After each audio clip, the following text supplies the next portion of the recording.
We are Self-Help Services at the Superior Court of California, County of Orange. Thank you for signing up for our Ending Your Marriage or Domestic Partnership workshop. This video is intended to help you successfully participate in the upcoming workshop. We will go over some basic terms that will help you complete the workshop homework that you received with the link to this video. You can pause, replay, and watch this video at your own pace as you work on your homework. Keep in mind that you will have to make choices about your situation as you complete the workshop homework and throughout your family law case. Self-help services can explain the rules and procedures in your case, but we cannot make any decisions for you. You are here today because you want to learn more about how to end a marriage or domestic partnership. Let's start by learning the difference between a divorce, legal separation, and nullity in case it applies to your situation. Divorce. A divorce ends your marriage or domestic partnership. A divorce is also called a dissolution of marriage or dissolution of domestic partnership. After you get divorced, you will be single and certain responsibilities to and from your spouse will end. Once your divorce is final, you can also get married again or enter into another domestic partnership. If you are married and want to get a divorce in Orange County, you must meet California's residency requirements. This means that either you or your spouse must have lived in California for the last 6 months and Orange County for the last 3 months. If you do not meet these requirements, you cannot file for divorce in Orange County at this time. If you do not want to wait to file your case, you can first file for legal separation. Once enough time has passed that you meet the requirement, you can file what's called an amended petition and ask the court to change the legal separation into a divorce case. Legal separation. A legal separation does not end your marriage or domestic partnership. You cannot marry or enter into a domestic partnership with someone else even after you are legally separated. However, like a divorce, when you get a legal separation, you can ask the court to make orders about custody and visitation, child support, spousal support, and dividing property from the marriage. Sometimes couples decide to file for legal separation instead of divorce for personal, religious, or financial reasons. There are no residency requirements to file for legal separation. Nullity. A nullity of marriage or domestic partnership, or annulment, does not end a marriage or domestic partnership. Instead, it is a way to say that your marriage or domestic partnership is not legally valid. To get a nullity, you have to prove in court that your marriage or domestic partnership is not legal for a specific reason provided under the law. Despite what you might have seen in movies or on TV, nullities are very rare, and getting a nullity does not depend on how long you have been married, even if it was only a short period of time. If you want to file for a nullity, we strongly recommend that you first get legal advice from an attorney or conduct your own legal research. Terms you need to know. Now, let's go over some terms that you will need to know in order to complete your workshop homework and participate in the workshop. Date of separation. To start your case, you will need to know your date of marriage or registration of your domestic partnership.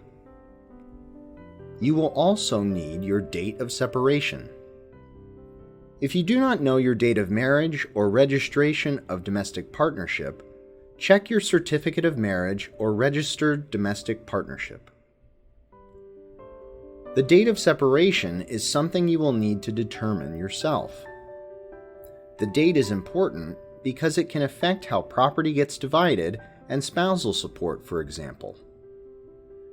The date of separation is the exact date when there was a complete and final break in your relationship. That means you or your spouse told the other person that they wanted to end the relationship and acted in a way that shows they wanted to end it. For some people, the date of separation is the day they moved out. For others, it's the day they agreed that their marriage was over and they made plans to separate. Although the act of moving out and living separately may be the easiest way to determine the date of separation, a couple can be separated even if they still live together. Property. Your court case will also address your assets and debts. Assets include anything of value that can be bought or sold, like a house, cars, furniture, or clothing. Assets also include anything that has value, such as bank accounts and cash, security deposits on apartments, pension plans, 401k plans, stocks, life insurance that has cash value, or a business. Examples of debts include student loans, unpaid taxes, credit card balances, or other loans. Even if you do not want to deal with these issues, or even if you divided your property informally when you separated, California law requires you to list in your court forms any assets and debts that belong to you, your spouse, or the two of you together. To complete your paperwork properly, you will need to understand the difference between community and separate property. Community property is generally everything you bought or got after your date of marriage and before your date of separation, including debt. Community property also includes all the earnings that either spouse or partner, or both of you together, earned during the marriage or partnership, and everything bought with those earnings. You can usually tell if something is considered community property by looking at where the money used to buy something came from. For example, if you used money that one of you earned during your marriage to buy a car, it is considered community property. It does not matter whose name is on the car title or who actually uses or physically has the car. Community property, both assets and debts, is generally divided equally between parties. Separate property in California generally means anything that you or your spouse owned, earned, or owed before your date of marriage or after your date of separation. Also, gifts and inheritances that either of you received at any time, even during the marriage, are separate property. Generally, student loans taken out during marriage for one party will also be considered separate property. If you have separate property, it generally belongs only to you. Commingled property. Sometimes property is part separate property and part community property that have been mixed together through something called commingling. For example, if you have a savings account that you had before your marriage, that account would be considered a separate property asset.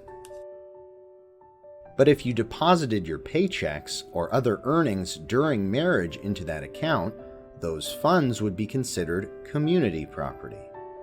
In this example, you would need to list the bank account as both community and separate property in your workshop homework. Later in your case, you will need to figure out how to properly divide up the funds in the account. Children, If you have children with your spouse or domestic partner, and those children are under the age of 18, you will need to make certain decisions on who will care for your children, where they will live, and when they will see each parent. Child custody has to do with the rights and responsibilities of parents on taking care of their children. Sometimes parents can agree to a plan. Other times they cannot agree, and the court will decide the plan based on the best interest of the children. Until you have a court order, both parents have the same rights and can make decisions about their children. There are two types of custody that will come up in your case, and you will need to make your decisions for each type. Legal custody is about the right to make important decisions for your child regarding their health, education, and well-being. For example, a parent with legal custody will decide where a child goes to school, what doctor or dentist they see, and the religion in which they will be brought up. Sole legal custody means that one parent gets to make major decisions on these issues, and if there is a disagreement between the parents, the parent with sole legal custody has the final say. Joint legal custody means that the parents make these big decisions together and share these responsibilities. Physical custody refers to who your child lives with most of the time. Joint physical custody means that the child spends a similar amount of time with each parent.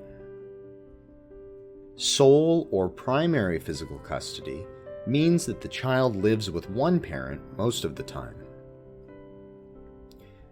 Visitation or parenting time is the plan for how parents will share time with their child. A parent who does not have physical custody will usually have visitation rights. The visitation plan will depend on your family's situation and the best interests of your child. Most of the time, it is helpful for parents and the child to have a set schedule with the dates and times that the child will be with each parent. There are other types of parenting time arrangements, such as reasonable and supervised visitation, depending on your family situation. Child support. As a basic rule, both parents must financially support their children. Child support is the amount of money that the court orders a parent, or both parents, to pay every month to help pay for the child's living expenses. Usually, child support is paid to the parent primarily caring for the child, but there are exceptions. The court will usually order support based on a set formula, also referred to as a guideline amount. The guideline calculation will look at how much each parent makes, how they file taxes, how much time they spend with the children, and other factors. You do not have to complete any questions regarding child support in your workshop homework. Spousal or partner support. When a couple legally separates or divorces, the court may order one spouse or domestic partner to pay the other a certain amount of support money each month. This payment is called spousal support for married couples and partner support in domestic partnerships. It is also sometimes called alimony. Spousal or partner support will depend on the specifics of your case. As you finalize your case, you could decide to request spousal or partner support, to reserve on support, meaning you don't want the court to decide now, but could request it in the future, or to end the ability of the court to award spousal or partner support forever. Many marriages and domestic partnerships end without either spouse paying this type of support. But in some cases where the marriage was long, spousal or partner support can last for many years. If you do not agree on support, The judge is required to look at certain factors required by the law to decide the length and amount of support. Next steps. We hope that you found the information in this video helpful. Please make sure to complete the workshop homework and submit it to our team.